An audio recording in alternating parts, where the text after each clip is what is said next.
Alors, on va évacuer le fait que cet agneau ait pu sortir des laboratoires par malveillance, que ses employés aient pu vendre la bête. Bon, il y a quand même une question qui se pose sur la sécurité dans les laboratoires et dans ces unités d'expérimentation animale. Il y en a 2 pour l'INRA, dans les Yvelines et dans l'Essonne. C'est normalement très surveillé, très encadré.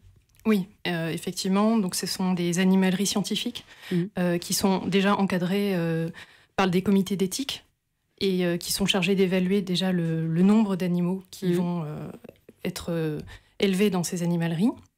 Et en plus, ce sont des lieux, comme vous dites, très sensibles, qui peuvent être sujets d'attaques extérieures. Oui. Donc, ils sont extrêmement surveillés. Animalerie scientifique encadrée par des comités d'éthique, me dites-vous.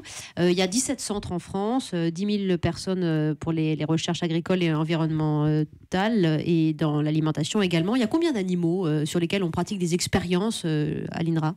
Alors, à l'INRA, je ne sais pas, mais en tout, l'expérimentation animale en France, par an, ça représente 2 200 000 animaux, à peu près. Alors après, c'est toute espèce confondue. Ça va du poisson au singe.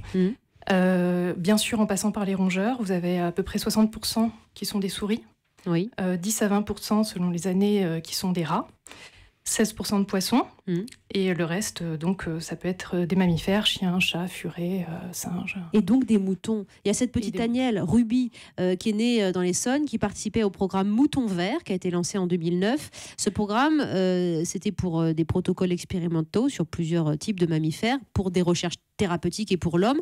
En fait, on colore, on introduit un gène méduse, c'est ça, un gène de méduse, qui permet de modifier la peau, qui permet de la rendre transparente pour visualiser, pour étudier les réactions dans le cadre d'insuffisance cardiaque, c'est à peu près ça?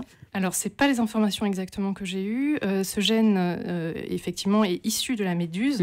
Il permet d'exprimer une protéine, en fait, qui est fluorescente, qui permet de rendre des cellules fluorescentes.